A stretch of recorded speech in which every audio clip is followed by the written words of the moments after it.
Tinashe yagendaga mu muhanda mu masaha nimugoroba agana saa 10:30. Yakundaga gufata umwanya agatembera cyane cyane ku munsi yabaga yakiye intama kare. Ntiyari yambaye ipantaro cyangwa ishati nk'uko kuri ubu biba bimeze, yari yambaye ikanzu z'abasore bo muri icyo gihe. Yageraga hasi y'amavi ho gato. Mu nzira yagendaga yitegereza ibyanyuzeho byose, anatekereza ku mishinga ye hazaza no ku mukobwa bari gukundana, akaba umukobwa ari mu muryango ukiza witwaga Chienge. Uwo Chienge yari mwiza cyane mu karere kose bari batuyemo, bamutangaho urugero rw'ubwiza butagira inenge n'imwe. Aho yabaga ari hose, Tinashe yabaga amutekerezaho, atekereza ku bihe byiza bagiranaga mu gihe yabaga yaje kumusura iwabo cyangwa yagiye kumureba aho yarageraga, bakavuza umwironge mu njyana zitandukanye. Akigendera muri uwo muhanda yitonze, anyuzamo akaririmbo turirimba abakundana baririmbiranaga. Igare rikuru n'ifarashi ryari ritwaye abasore babiri b'abasirikare ryamugezeho. Hagati yabo hari harimo umusore, akaba yari umwana w'umutware w'ako gace kitwaga Jairi. Yari afite umujinya mwinshi cyane, umwotsi uri gucumba mu matwi no mu mazuru. Bakimugera imbere muri uwo muhanda utari urimo abantu, uwo mwana w'umutware witwaga Sifu yavuye mu igare amukubita urushyi ku matama. Yarababaye cyane agwa hasi kubera ko Sifu nawe yari umusore ufite imbaraga, yaratojwe nk'umusirikare ukomeye. Cyane ko umwana w'umutware icyo gihe bitabaga byoroshye mu gihe cy'ubwana. Umwana w'umutware yakuraga atozwa kurwanira igihugu cye, kuko na se yabaga yarabaye umutware abikesha ubwenge, imbaraga n'igikundiro mu bantu. Nyuma yo kumukubita urushyi rudasanzwe atabyiteguye, baramuhagurukije bamwuriza mu igare vuba vuba, baramuhambira amaboko n'amaguru barabikanyaga, bamuzirika igitambaro mu kanwa kugira ngo ataza kuvuga, bamworosera ihema hejuru, bose uko ari batatu bamwicaraho ngo hatagira umuntu umubona kuko hari hakiri kare, hanyuma amutwara ahantu nawe atarazi. Iyo banyuraga ku bantu bibwiraga ko ari ihema bicaye hejuru gusa, kandi bari bicaye hejuru y'umusore w'umushumba. Ahantu bari bamujyanye hari ku gasozi kari kubatseho inzu, ikaba yari gereza bafungiragamo abanyabyaha bakoze ibyaha bikomeye cyane cyangwa bafashwe bagiye kubikora. Iyo nzu yari yubakishijwe ibiti, mo hagati harimo imyenge wagira ngo ni ikiraro cy'inka. Nk'andi magereza menshi yo ku isi hose, nta gitanda cyabagamo ngo wenda imfungwa zakiraraho. Ikibazo cyayo nta na sima yari irimo ngo wenda hagira isuku. Kugira ngo imfungwa zitarara kwitaka gusa, abakoraga akazi ko kuzitekera barundaga ibishogoshogo hasi. Ariko nanone hari igihe byageragaho bikabora, byatangira kunuka bakaba aribwo babivanamo. Muri ibyo bishogoshogo rero hari harimo imbeba, harimo imbaragasa, humura nabi, ku buryo ku munsi wa mbere umuntu yageragamo akarararuka kandi yishimagura. Icyari kibabaje, mbere yo gufungwa umuntu yabanzaga gukurwamo ikanzu, agasigarana agatambaro yabaga yaziritse ku myanya y'ibanga honyine, wakwita nk'ikariso. Nawe urumva ukuntu imbeho yaho yabaga imeze nabi cyane nijoro. Iyo nzu yabaga irinzwe n'abarinzi batatu bavuye mu gisirikare, abo bita abademobe. Ku muryango aho imfungwa zasohokeraga habaga umurinzi uteye ubwoba cyane, ariko nanone wakoraga akazi neza nk'uko umwami wakamushinze yabiteganyaga, kandi yabaga agomba guhora hicaye. Yahembwaga amafaranga menshi y'icyo gihe ugereranyije n'abandi bose, kuko ari wari ufite imyitozo myinshi kubarusha kandi akiri muto ugereranyije nabo. Mu gihe abandi babaga bafite inkota ndende n'iminyururu gusa, we yabaga afite inkota ndende, icumu, umuheto n'imyambi myinshi. Tinashe yisanze bamugejeje aho hantu. Bamukuye mu ihema yavunaguritse kubera kwicarwaho n'abasore batatu batamiye, bari bafite ibiro nka 230 byose. Umwuka wendaga guhera, habura gato ngo apfe kuko bari bamushyize igitambaro mu kanwa atari kubona uko yiruhutsa cyangwa ngo ahumeke neza. Bamukuye masohora umwuka mwinshi yitsa umutima, aba aribwo abona ko bamuzanye kuri gereza ya mbere mbi mu gihugu. Sifu amusabye kuva mu igare, asaba umurinzi wo ku muryango gufungura. Yamuhagaritse mu muryango, amukubita umugeri mu nda ngo ajye mu bandi bari bahafungiye. Yaragiye kumara iminsi atazi kuri iyo nzu yo ku musozi, yari yubatse nk'ikiraro cy'inka. Ndavuga ku kuntu hari harimo imyenge hagati y'igiti n'ikindi. Ariko iyo nzu yari imeze neza kuko yari yubakishijwe ibiti bikomeye byo mu bwoko bwa ribuyu kandi isakaye neza cyane. Umuryango wari uriho urugi rwo mu cyuma ruriho iminyururu yakoraga nk'ingufuri. Nubwo hatari kuba umurinzi, naho ari kubasha gupfa gucika. Sifu amaze kumukubita umugeri mu nda agacira amaraso, yaramubwiye ati nimara kwizera ko ubwenge bwawe bwasubiye ku murongo, buzi neza ikizina Chienge risobanuye, nzagufungura. Yabwiye umurinzi wo ku muryango ati Bekizi, uyu musore ujye ubyuka umukubita, umumeneho amazi, umugaburire rimwe mu minsi 2. Nyuma y'icyumweru nzaza kureba imibyimba izaba imuriho, niyo izamenyesha ko yamaze kumenya agaciro k'umukobwa witwa Chienge. Kandi numwica nanjye nzakwica, ntuzakubite mu cyico. Nakabaye mwica, ariko ninjye waba uhombye, kuko ntiyababonye ko nkomeye kumurusha mu gihe cyose yaba apfuye. Agomba kumenya itandukaniro hagati yanjye nawe. Bekizi yaramubajije ati none se nyagasani, ko mumuzanye ari hafi gupfa, murumva nimukora hatazangwaho? Sifu arakaye cyane ati nubwo ari umwami waguhaye akazi, nabwira data akakwirukana kuko ari we uyoboye aka gace. Ibyo ngusabye nutabikora uzasobanukirwa neza uwo ndi we. Bekizi yihagazeho aramubwira ati kuba se ari umutware w'aka gace ntibiguha uburenganzira bwo kuntegeka icyo gukora mu kazi kanjye, nta n'isoni. Sifu aramwegera muha divayi, aramubwira ati ngo ufite inyota, ariko uwo musore umwiteho nk'uko mbikubwiye. Akimara kubona iyo divayi agasoma akumva ukuntu yari iryoshye, yaramubwiye ati nzabikora rwose, ahubwo uzagaruke unzanira kandi kadivayi kameze gatya. Tinashe wari kiri hafi y'umuryango atarajya mu bandi bari biryamiye, yavuganye agahinda asaba imbabazi. Aramubwira ati nyakubahwa, nubwo nasobanukiwe neza ikosa nakoze, mbabarira ikindi gihano kitari ugushyirwa mu nzu y'imbohe. data afite intama nyinshi ari buhize ushaka zose, ariko ndeke mva muri iki gihome. Ararwaye ararembye, nta mbaraga na nke afite, ntahari ninde wakwita ku ntama ze, yahita apfa ntiyakomeza kubaho kuko nawe akeneye kwitabwaho. Sifara arakayinjira muri gereza, aramwegera aramwongorera ati mu gihe cyose Chienge akivuga izina ryawe ni amahoro uzagira. Mise menya ko umuntu ukunda wenyine ari papa wawe, niwe wenyine usigaranye. Tinashe we yavuze cyane ati ni papa gusa nsigaranye, kandi arankeneye kuko ahora arwaragurika. Amwongorera, Sifa yaramubwiye turabizi ko data ari umutware kandi arica agakiza, n'umwami ubwe ntajya na rimwe amumenyera kuko yamuhaye ubutware amwizeye. Papa we ntari bumara iminsi 3 akiriho ndabigusezeranyije. Tinashe yagize ubwoba, Sifa amutera umugeri amusunikira muri iyo nzago abanje imbavu. Bekezi yafunze urugi anyuzamo iminyururu, yongera kwicarira mu ntebe yari gusoma kuri divayi bari bamuzaniye. Anisetsa cyane ati muragahore muza hano, inyota yo kuri uyu musozi ntibisanzwe na gake rwose. Sifa yaramwenyuye aramubwira ati noneho reka tugende usigaruka gutomera tuzakuzanira kandi tugarutse. Baragiye bamusigaho, Tinashe yagira abandi bagabo. Abo bagabo yaragiye kuba ari kumwe nabo bari baraturutse kure cyane batamuzi. Ubu ntibigeze binjizwa nabi muri ubwo buryo, nubwo bari barakoze ibyaha birenze birimo ubwicanyi, guhohotera abana b'abakobwa, gukoresha ibiyobyabwenge, guhoza abagore ku nkeke n'ibindi. Baketse ko Tinashe we yaba yarishe nk'abantu 10 kuzamura, abegereye bamwe baramuhunga. Icyakora nanone yabateye ubwoba n'impuhwe kuko bari bamuzanye nk'umuntu washoboraga no kwicwa isaha ku isaha. Ikindi bo barafungwaga ntihajyeho ibindi bintu byihariye byo kubagirira nabi, wenda bagahangana n'izo mbeba n'imbaragasa, ariko ntihazemo gukubitwa no kumenwaho amazi. Bazindukaga bahabwa igikoma, saa 11 z'umugoroba bagahabwa ibyo kurya. Ariko Tinashe we bari basabye ko azajya kubitwa aho kuba yarya rimwe ku munsi akarya rimwe mu minsi 2. Iyo nzu yafungirwagamo abantu benshi cyane ko hari naho umwami yoherezaga bakajya gufungirwayo. Yari y'ubwami bwose ariko ifungirwamo abanyabyaha bakomeye kuruta abandi. Ako gace Sifa yaratuyemo niko kari karashyizwemo iyo gereza kuko se wari umutware ukanganye cyane, ari wari wizeye ko yabasha gucunga abanyabyaha. Bakimara kugenda, Bekezi yifuje kubaganira nawe ngo amubaze icyatumye afungwa. Yifuzaga kumenya imyirondoro ye, akamenya akazi yakoraga n'ibyaha byatumye afungwa, kugira ngo amenye neza umuntu afite mu mfungwa nuko azajya amucunga. Sifa n'abasirikare be bo bari buriye amagare kare bagiye. Uwo mwanya bahise bajya gusura se wa Tinashe muri iryo joro. Basanze ari kwitonganya, ari kwibaza ahantu umuhungu we yarari. Intama zabo ku manywa zagiraga aho ziba ziri iyo yabaga atagiye kuziragira, nanone nimugoroba zikagira icyumba zashyirwagamo. Yari ari gutaka umugongo kubera kuzimura, atimvisha ukuntu umusore watahaga kare ubusanzwe yizeraga uwo munsi yari yakabije akagera saa 4 atarahagera. Sifa yaje amuzaniye divayi, aramubwira ati mubyeyi nguzane divayi iturutse ku mutware wawe, umuhungu wawe Tinashe data akaba umutware yamutumyeho, iri joro ni hari burare. Arantumye ngo nkubwire ko umwana wawe ari amahoro. Umusore wawe ni umuhanga cyane mu kuvuza umwirongi, kubera ko yamugutwaye yatekereje ko ushobora kuza kugira irungu. Ni niyo mpamvu ampaye divayi ngo nyikuzanire. Umusaza yarishimye cyane, umwana w'umutware Sifa arayimuhereza, amuha n'amafaranga aramubwira ati humura ejo aragaruka. Umusaza yarunamye amuha icyubahiro, Sifa asubira mu igare we n'abasirikare be barataha. Kuri gereza Bekezi yamaze gushira inyota, asaba Tinashe kwegera imbere ngo baganire, wari imbere mu biti undi ari inyuma. Izindi mfungwa nazo zari zifite amatsiko yo kumenya uwo ari we, zigera imbere ngo zumve ikiganiro cyabo. Yaramubajije turi kuzira iki gitumye umwana w'umutware uri kwizanira hano mu nzu y'imbohe? Umutware wa Jairi ntapfa gufunga umuntu gutyo gusa atakoze icyaha gikomeye, none wishe umuntu cyangwa? Nawe ati nyakubahwa nta muntu nishe, nta n'uwungambirira kwica, njye ndi umushumba usanzwe ndagira inama za data kandi ngahinga imirima ye. Bekezi ati none Chienge wamukoreye iki? Tinashe yatangiye kumusobanura uko byose byari bimeze, ngo wenda arebe ko batajya bamuraza ku nkoni nk'uko Sifa yarabitegetse. Yamubwiye inkuru yose yuko yarazeranye n'uwo Chienge bamuzizaga, aramubwira ati umunsi umwe nagiye kuragira mu kibaya, icyo gihe namaze amasaha menshi ndagiye inama za data. Mu gutaha nanyuze ku mukiredi wandi ari kumwe n'umukobwa we Chienge n'abandi bantu 2 babarindiraga umutekano. Se yarambonye arampamagara arambaza ati umwirongi wawe uravuga? Nanjye ni yego. Yansabye kuvuzaho inshuro imwe, nanjye niva inyuma ashyiramo ubuhanga bwanjye bwose. Umukobwa we byaramushimishije, Diwana abibonye arambwira ati wongera uvuzaho rimwe. Nanjye kuko nari muzi ko ari umukire naramwubashye nongera kuvuza. Yarishimye arambaza ati none se zinama ntizawe? Nanjye nti oya ni za data. Arongera ati ndabizi neza ko mworora mukeneye amafaranga, intama zanyu nizaba ari zo kurya gusa. Niba ari byo iyo umuntu yagura akajya kuyirya ni iyihe? Namweretse imfizi yari irimo, nawe ati wanjye urahazi, uze kuyizana mu gitondo nkwishyura yo wifuza yose. Nubwo bari batuye muri karitsiye zimwe, byaragoranaga ko umukene avugana n'umukire. Uwo mugabo w'umukire yari kumwe n'umukobwa witwaga Chienge, nta muntu utari umuzi. Tinashe kibabarira iyo nkuru, Bekezi yamuciye mu ijambo ati se wa Chienge yitwa Diwani, ni umugabo w'intwari w'umucuruzi n'ibwami bushobora kuba bamuzi. Amabuye y'agaciro yose niwe yagemura mu bundi bwami, inkota zikorwa mu mabuye ye. Ni umugabo ukunda abana be cyane, ukunda kubatembereza rwose bakagenda n'amaguru.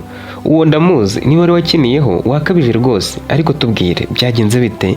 Tinashe yarakomeje arababwira ati mu gitondo nazindukanye iyo Mfizi yari yashimye, nagezeyo Diwan aza kunyirebera ari kumwe n'umukobwa we, arambaza ati umwirongi wawe uri he? Nanjye ni ntawo nazanye, nawusize mu rugo. Umukobwa we yarambajije ati nzaze unyigishe kuvuza se? Nanjye ni nta kibazo nubishaka uzaze. Diwan yabajije Ciyenge ati turakomeje ese ushaka kubyiga? Nawe ati yego ndabishaka cyane.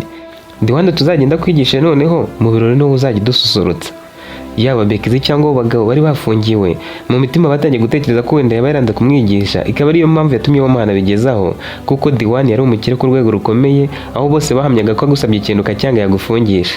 Bamusabye gukomeza, arababwira ati umunsi naritahiye, ashira amezi 3 yose ntongeye guhora nabo. Ndategereje kaza nkamwigisha gucuranga umwirongi, ariko birangira atari ndarambirwa. Nyuma y'amezi 3 nibwo twongeye guhura nyuze kwiriba ngo nuhire inama zanjye. Naho yari yahaje azanywe no kwitemberera. Ubwo yari ari kumwe n'umukobwa wundi hamwe n'umurinzi wabo. Yarambonye yishimira ko nje kwiriba, arahaguruka aransuhuza, ambaza amakuru yo mu rugo ndayamubwira, amenye ko mfite data gusa kandi kari we tubana, mbona agize akanyamuneza, arambwira ati duhuje ibibazo. Natwe tugira data gusa, ubanza ariyo mpamvu dukunda, natwe tukamukunda cyane. Nibwo yambajije hazajya nsanga nkamwigisha kuvuza umwirongi, mubwira ko mara mu binani ndagiye umukumbi. Yarambwiye ati mu gitondo ndi buzi wanyu tujyane kuragira unyigishe gucuranga, kuko mu gitondo yaraje nahuri inama turi kumwe tugenda nk'abagiye kuragira. Mwumve ko hano hose yabaga ari kumwe n'umurinzi we. Uwo munsi namwigisha uko bafata umwirongi, mwigisha uko bakoresha intoki n'umunwa icyarimwe. Byageze saa 5 avuga ko ashonje, ansezera harataha. Nta yindi gahunda twahanye, yatashye nk'utazigera agaruka, kandi nanjye numvaga nta mpamvu ariko zatuma agaruka. Harujya ashira icyumweru tudahura, ari nyuma ya saa 6 ngiye kuragira, kuko icyo gihe nari nabyutse nkora indi mirimo. Twarahuye aramubera, ambwira ko yarankumbuye cyane. Twamaze umwanya duhagaranye turibana mu maso, arankurikira tujyana kuragira. Guhera uwo munsi yasangaga aho nabaga nagiye kuragira ari kumwe n'uwo murinzi we, ngaje kwiga gucuranga umwirongi. Muri iyo minsi mukuru we yendaga gushyingirwa. Rimwe na rimwe ku mugoroba yazanaga na se wacu mu rugo, baje ngo mbigishe kuvuza umwirongi, kubera ko yifuzaga kuzawucuranga mu bukwe bwa mukuru we. Mukuru we yaragiye gushakana n'umuhungu w'umutware wo mu kandi gace kitwa Seyiri, ndakeka aho muhazi. Inkuru yari itangiye kubaryohana, ariko bagifite amatsiko yo kumenya uko byarangiye azanywe muri gereza. Azira abo bantu bateye intambwe ya mbere bakamugira inshuti. Bose bumvaga nta mbaraga nyinshi yabishyizemo ngo bigeraho.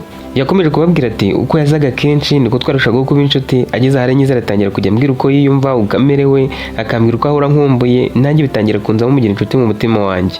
Nakomeje kumwigisha kuvuza umwirongi, ageze arabimenya neza cyane. Kubera ko ari njye wari waramwigishije, Diwan yansabye ko nazajya mu bukwe bw'umukobwa we tukazavuza imyirongi dufatanyije. Nguko uko natumiwe mu birori byabo. Kugira ngo ngende mbere wemeze neza, mbere yo kujya Ciyenge yampaye ikanzu nshya, kuko njye kuyibona byari bigoranye mu mwitero ama n'inkweto nshyashya. Muri ubwo bukwe twarijeje abantu kubera ukuntu twavugije imyirongi neza twungikanye. Ariko nyuma yo gucuranga, umwana w'umutware we Sifo yaraje amusaba ko baba bavugana. Nanjye naratashye kuko akazi kanjye kari karangiye. Bekizi inkuru yaramuryohanye cyane, ibyo kumukubita arabyibagirwa. We n'imfungwa bumvaga iyi nkuru bakumva iryoshye, bamusaba gukomeza. Icyakora ntabwo Tinashe burya yarazi ibyakurikiyeho. Ubundi Sifo akimara kuza agahamagara Ciyenge muri ubwo bukwe, yaramushimiye mubwira ko azi kuvuza umwirongi. Ciyenge ati yomba nari kumwe na Tinashe ntibyari kunyorohera na gake, kuko uriya musore niwe wanyigishije. Sifo yababajwe nuko umukobwa mwiza nk'uwo yikundiraga wo mu muryango wari umwe mu yari ikize muri ako gace ari gushimagiza undi musore.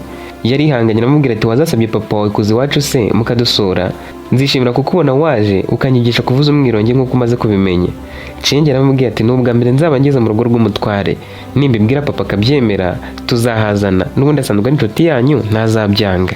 Igihe cyarageze, we na se bajya kubasura, babakira neza nk'umuryango w'abakire. Se wa Ciyenge ari we Diwan ntiyaraherukana n'umutware. Sifo na Ciyenge bagiye mu busitani, abamwigisha kuvuza umwirongi nk'uko na Tinashe yabimwigishije. Mu nzu ho Diwan yari yishimiye ko umubano wabo wari ugikomeje, we n'umutware bemeranya ko bagiye no gushyingirana, bakoranye mu ntoki bitana abagabo. Diwan anamwemerera kuzamuha amabuye y'agaciro nk'impano mu gihe cy'ubukwe. Igihe cyo gutaha cyarageze, Sifo arabaherekeza bageza ku irembo, burira ifarashi yabo barataha. Yasigaye yicinye icyara ari kwivugisha ati we byabaye ngiye kumurambagiza, kandi nabonye ko atazabyanga, igisigaye no kubimenyesha data akaba yiteguye kumunsabira. Ntiyarazi ko n'ababyeyi babo bamaze kwanzura ko bagomba gushyingiranwa. Umutware wakekaga ko bakundana kuko bari bahuje urugwiro mu busitani, yaramubajije ati nzajye kugusabira ryari? Sifo ati papa wamenye ute ko nkunda uriya mukobwa? Umutware nawe ati naho waba utamukunda mugomba kubana ku ngufu, kuko Diwan yanyemerera amabuye y'agaciro mu gihe cy'ubukwe, kandi umubano wacu uzarushaho gukomera, ahubwo tubwihutishe vuba yanyihere. Sifo yabisamiye hejuru abwira se ati ndaje mubwire ko mukunda nihuse, kandi nawe ndabizi ko ashobora kuba nkunda. Ni nanjye wamusabye kubwira se kudusura, none koko baje. Iyo abatankunda ntiyari kuza. Humura ntibizakuvuna, nta gitutu cyangwa imbaraga muzamudushyizeho. Se wa Ciyenge uyanze kugira icyo amubwira kuko yarabizi neza ko umukobwa ashobora kuba afite uko aganira na Sifo. yari yabiboneye mu busitani ari kumwigisha kuvuza umwirongi bishimye. Yibwiraga ko umukobwa we wari wamusabye no kubasura afite ukamwiyumvamo n'ubusanzwe, ahubwo abahategereje igihe ari kuzamubwira ko bakundana yaba akibimubwira bagategura ubukwe. Uwo munsi bavuye gusura umutware w'agace, Chiyenge yasabye ko yakomeza kujya ahura na Tinashe igihe gito ku munsi akamwigisha kuvuza umwirongi neza kugira ngo abe umuhanga wisumbuyeho. Kubera ko icyo gihe nta bicurangisho byinshi byabagaho, mu birori abazi kuvuza imyirongi babaga bakomeye. Diwani nabo yifuzaga ko umukobwa agera ku rwego rwiza, kandi nanone yari yabonye ukuntu umwirongi wari watumye ahuza urugwiro na Sifo yifuzaga kumushyingira, abyemera atanabitekerejeho kabiri. Ubusanzwe kuvuza umwirongi mu bihe bya kera byari igikorwa cy'ingenzi, kikaba cyari gifite akamaro karenze kwidagadura. Mbere y'uko imiziki igezweho igarura ibirori n'ubuzima busanzwe, umwirongi wakinaga uruhare rukomeye mu buzima bw'imiryango, imigenzo n'imibereho ya buri munsi. Mu bukwe, kuvuza umwirongi byari igice cy'umuco, waherekezaga abageni cyangwa se ugaherekeza indirimbo z'ababyeyi babaga bagira inama umugeni. Umwirongi wumvikanaga nk'ikirango cy'ibyishimo n'umutuzo. Mu mihango y'ingo nko mu birori byo kwita izina, umwirongi wavugaga mu gihe cy'ibisingizo cyangwa hagati y'indirimbo z'iserukiramuco. Mu birori by'abasore n'inkumi aho babyinaga imbyino gakondo zitandukanye, umwirongi wahuzwaga n'inanga n'ingoma bikarushaho kuryoha, wahaga igitaramo uburyohe buhebuje. Abashumba, abahinzi n'abandi bakozi bo mu cyaro bakundaga kuvuza umwirongi mu gihe cy'akaruhuko cyangwa bari mu mirima. Byabafashaga kwitekerezaho, gutuza no kugira ibyishimo byo mu mutima. Umwirongi washoboraga gutuma umuntu amenya ko ahantu hari ibirori, ko hari abashyitsi bageze mu mudugudu cyangwa ko abashumba batahutse. Uburyo wavuzwaga bwabaga butandukanye bitewe n'ubutumwa. Hari abavugaga inkuru zitandukanye, umwirongi ugasimbura ijwi mu gihe cy'igisigo cyangwa inkuru zatambutswaga mu ruhame. Wari igikoresho cyakoreshwaga n'abantu bafite ubumenyi buhambaye mu muco. Hari abavuzaga gusa mu bihe byihariye nko gutarama ku mugoroba, mu mihango yo gusenga ibigirwamana nubwo kuri bo zari imana, cyangwa gusabana n'abakuru. Wavugaga amagambo umutima utabasha kuvuga, uherekezaga agahinda, ibyishimo, urukundo n'ibindi byose umuntu atabasha gusobanura mu magambo. Muri make, kuvuza umwirongi mu bihe bya kera byari birenze umuziki, byari uburyo bwo gutanga ubutumwa, kugaragaza amarangamutima, kuruhura umutima no guhuza abantu mu birori no mu buzima bwa buri munsi. Wari umuyoboro gakondo w'itumanaho ryimbitse hagati y'umuntu n'umuco, nta majwi ya radiyo, gitari cyangwa mikorofone birabaho. Kubera ku kamaro kose k'umwirongi, Diwani nawe akaba yaragasobanukiwe neza, nawe yari guhera yanga ko umukobwa we yiga kuwuvuza. Nanone yatangiye kujya ajyana nawe kuragira, saa sita zagera ntatahe ngo ajye kurya wenda ngo garuke, ahubwo we na Tinashe bagaca amapera n'izindi mbuto bakaba arizo biririrwa. Tinashe yakomeje kubabarira inkuru, ababwira ukuntu Chiyenge yabaga ari kumwe nawe yisangaga rimwe na rimwe ari kurizwa n'amarangamutima aterwaga n'uburyo ki yacurangaga neza cyane. Yatangiye kumukunda, yatangira gucuranga akamuryama ku rutugu, noneho agasa n'uririmba indirimbo akoresheje umwirongi, umukobwa akumva umutima uri gusimbuka. Yajyaga gutaha akamuhobera, akamugundira, rimwe na rimwe akisanga atangiye kurira. Ibyo rero byatumye buri wese atangira kwiyumva mu nde. Bisanze bombi bari mu rukundo, ariko ntawe wabasha kubibwira undi. Muri iyo minsi, Diwani yarakomeje guhura n'umutware, bari gupanga uko bagombaga gutuma abana babo bahura kenshi, bombi bakabanza gukundana. Diwani yateguye ibirori bidafite impamvu, avuga ko ashaka gusangira n'abaturanyi. Yatumiye abantu bose, kandi ubwo birumvikana ko n'umutware n'umuhungu we bagombaga kuza nk'abashyitsi bakomeye. Diwani utaribwiraga ibijya mbere hagati ya Tinashe n'umukobwa we, yasabye Tinashe ko yaza mu birori agafasha umukobwa we gucurangira abashyitsi. Bidatinze batangiye kuvuza imyirongi, basoje bagera mu mwanya wo kubyina. Sifo yarahagurutse ngo ajye kubyinisha Chiyenge, ariko abona ari kongorerana na Tinashe ibintu atazi. Umutware nawe yakomeje kubitegereza areba uko bari kuganira, mu mutima aribwira ati nyamara bano bana bashobora kuba bafitanye ubucuti bukomeye. Yanze guhita abibwira umuhungu we, ariko bimugumamo yifuza gutaha amenya amakuru neza. Bamaze kongorerana bajya mu babyinaga baribyinira. Sifo yararakaye akomeza kuza, aba ari ubyinana nawe. Chiyenge aramwubaha nk'umwana w'umutware, yanga kumukoza isoni. We yumvaga nta n'icyo bitwaye kuba babyinana. Icyakora urukundo rwari muri we rwarushagaho kugurumana cyane, yari ari gukunda Tinashe birenze ibikenewe. Umutware yabonye yemeye kubyinana n'umuhungu we, ariko nanone akomeza gutekereza ukuntu yarebaga Tinashe basa nk'abaziranye ku bintu byinshi. Nyuma y'ibirori, Sifo yasabye ko baganira. Yamubwiye ko amukunda, ko yifuza kubana nawe bakaba umugabo n'umugore. Chiyenge atagiye kure amubwira ko afite undi muntu akunda, ko urukundo rwabo rutashoboka. Sifo yahise amubaza uwo akunda uwo ari we, Chiyenge aramwihorera. Yatanye na se ababaye cyane, avuga ko azica Tinashe nasanga ari we bakundana. Yabwiye se uko byagenze, umutware aramubwira ati nabibonye kare, uriya mushumba ashaka kunkura ku mugati, kuko aramutse atumye Chiyenge yanga ko mubana, njye nawe twaba duhombye. Naba mpumbye amabuye y'agaciro nemerewe, kandi ubwo twaba turi ba mwana yazakomeza kuba impano n'ubutunzi, nawe waba uhombye umukunzi. Uriya musore rero dushaka uko tumuca intege hakiri kare, tunihutisha iby'ubukwe. Nyuma yaho Sifo yatangiye kubaririza amakuru, amenya ko burya akunda kujya kumureba mu binani, ko ari hamwigishiriza kuvugiriza umwirongi. Ari mu masaha ya nyuma ya saa sita, yamenye ko bajyanye kuragira mu kibaya, kandi ko uwo munsi yari yasize umurinzi we mu rugo. Yarabakurikiye agera aho baragiraga, abona intama barababura. yashatse kubahamagara kubw'amahirwe bakibuka munsi y'igiti kinini bahagaze. Akibitegereza Tinashe na Ciyenge barahoberanye nk'abaganiraga ibintu byinshi cyane kandi birimo amarangamutima. Ciyenge atangira kurira ku rutogo rwe atavuze n'ijambo na rimwe. Sifa yahise asubira inyuma arataha. Tinashe wari ugikomeje guhoberana na Ciyenge kwihangana byaramunaniye, aramubwira ati Ciyenge, nsigaye nkwiyumvamo cyane, sinzi ibisigaye bimbaho, mbabarira turekere kongera kubonana, ntazisanga ngukunda urukundo ntazabasha guhagarika, mbizi neza ko rudashoboka. Umukobwa yikije umutima aramubwira ati Tinashe, mbabarira ntuhagarike kunkunda kuko natinye kubikwibwirira ndi umukobwa, ntekereza ko niyo nabivuga wamakanira ntunyemerere kukubera umukunzi, noneho bivugiye wishaka kubyikuramo na gake. Iyo nkuru Tinashe yabariraga imfungwa n'umurinzi wabo ari we Bekizi, nubwo nawe byose atabibabwiraga akantu ku kandi, urugero nk'ibyabo kwa Sifa bakoraga cyangwa ibyo batekerezaga kuko atabaga ahari, yari igize aho iryoha cyane ku buryo n'uwatushakaga korora bajyaga kumuheza umwuka, bari bamuteze amatwi. Bekizi yibagiye no gusoma kuri divayi bari bamusigiye. Tinashe yakomeje kubabwira ibyo yibukaga byose byaba byabaye intandaro yo kuzizwa Ciyenge, arakomeza atakimbwira ko nawe nkunda, naramubwiye nti ntabwo bishoboka. Yapfukamye hasi ambwira ko mubwiye ko mpagaritse kumukunda yanakwiyahura. Ntababeshye numvaga urukundo rugumana nk'itanura muri njye, ariko nakwitekerezaho nareba ubukene bw'iwacu, natekereza kuri we n'ubukire bw'iwabo, nkabona ndi kurengera ntakwiriye gukundwa cyangwa ngo nkundane nawe. Nyamara nari namaze kumukunda cyane. Nka nyuma y'icyumweru ambwiye ko nkunda, twemeranyije ko tugiye gukundana bikagaragarira buri wese, akabyumvisha se ko nkunda kandi ko yifuza ko dukorera ubukwe. Sinzi nanjye byakurikiyeho, gusa hadaciye iminsi 3 kuri uyu munsi nibwo nahuye na Sifa akankubita urushyi akanzana hano nazengereye banyicaye hejuru. Ntiyarazi ko buryo ibyo kumuzana kuri gereza n'umutware yarabyihishe inyuma, ahubwo ni wari wabiteguye. We n'umuhungu we bari bateguye umugambi w'ukuntu bari kumufunga bakanamugerekaho icyaha gikomeye ku buryo atari kuzigera afungurwa. Ibyo rero byari gutuma Ciyenge abona ko nta yandi mahitamo afite, akabana na Sifa nta mananiza. Mu kuza kumufata ntabwo Sifa yari yibwirije, ahubwo yari yagiriwe inama na se. Bekizi acyumva iyo nkuru yose yamugiriye impuhwe, aramubwira ati ijoro sindi bugukubite, ndabizi ntacyo umuhungu w'umutware yantwara kandi narahawe akazi n'umwami, ariko inama nakugira uzareke guhangana nawe, nufungurwa uzatahe uwo mukobwa umwikuremo nawe umusabe kukureka. Mu buzima busanzwe buri gitondo hari umwana wazanaga amata wabo wa Tinashe. Muri icyo gitondo yaraje asanga hafunguye arinjira, ageze asanga umusaza aryamye iruhande rwateretse igikombe gisa n'icyangwerewemo inzoga. Sifa yamuhaye divayi irimo uburozi. Umusaza yigutumira azi ko ariyo bamuzaniye mu buryo bwo kumushimira no kumumenyesha ko umuhungu we yajyanywe ku mutware ngo ajye kumwigisha kuvuza umwirongi. Uwo mwana wari ubibonye rero bayavuza induru, abaturage barahurura basanga yapfuye. Barabibonye ko yarozwe, ariko ntawe wigeze amenya ko umuhungu w'umutware yageze muri iryo joro. Babuze uwo babishyiraho, ariko nanone bibaza aho umuhungu we Tinashe yari yazindukiye uwo museso babura igisubizo.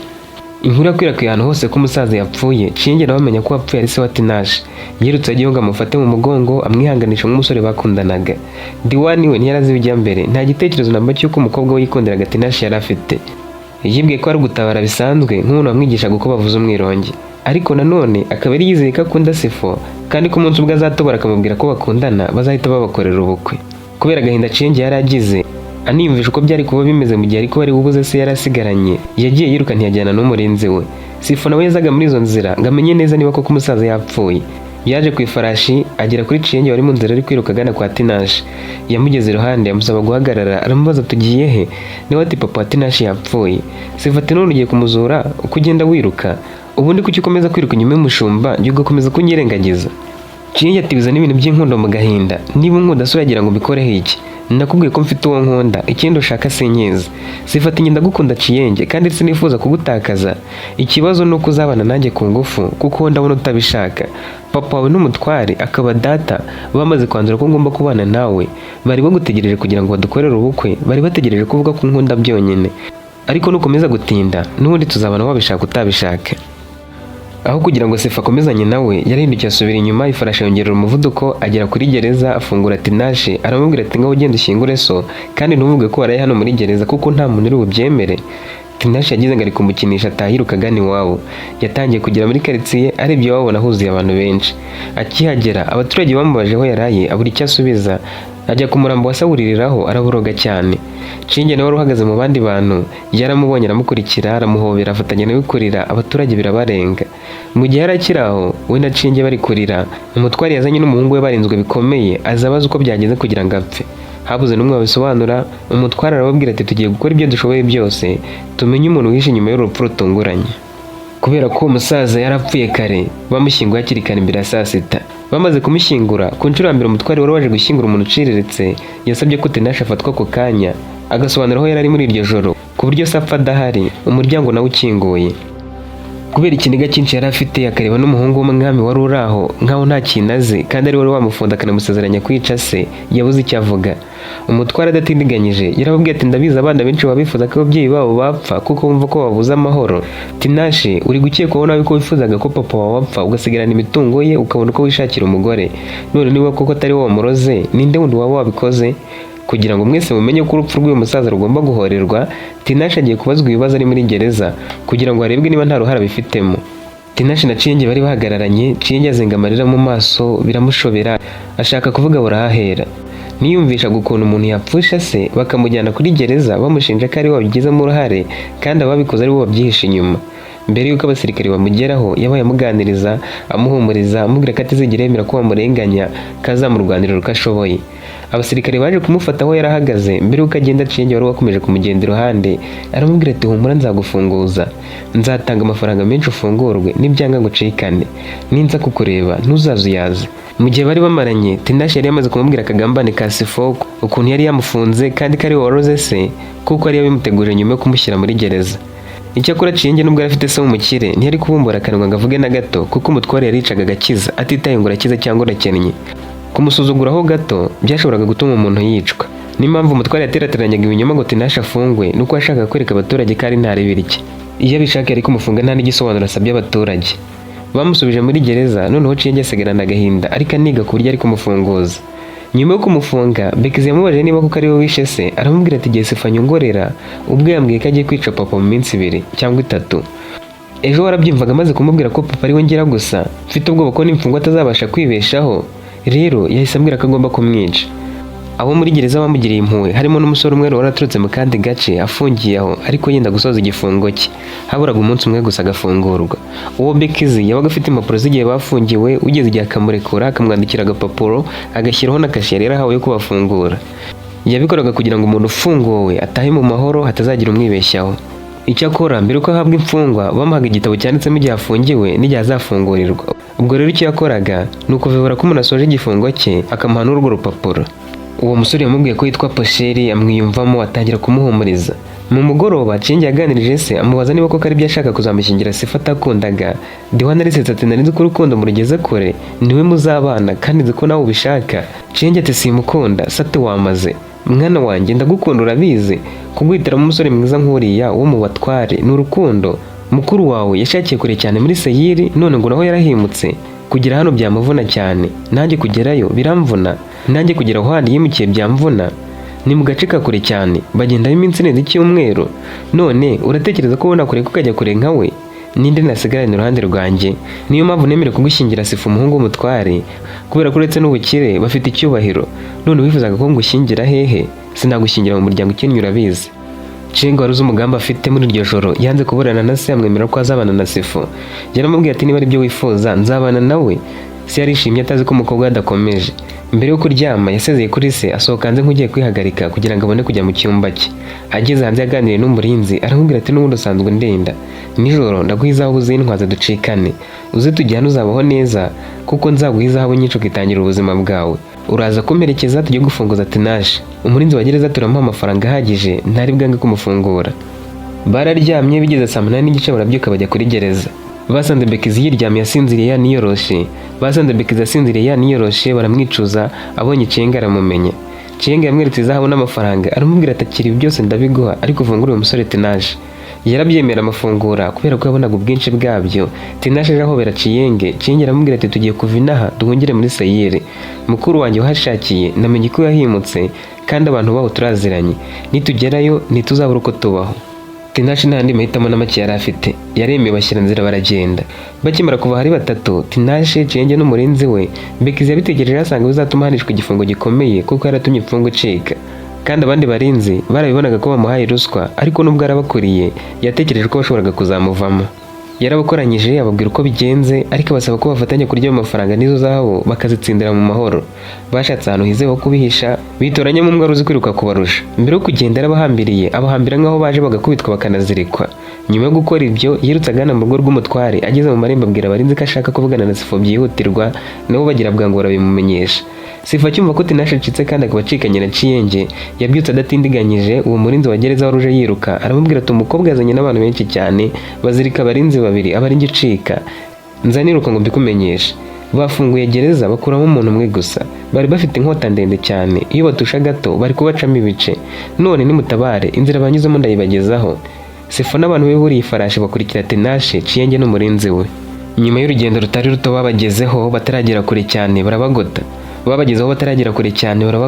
Sifo yibwiraga ko ari abantu benshi, yibwira ko ubwo abandi basubiyeyo nyuma y'uko bari bamaze kubona ko bamukuye kuri gereza.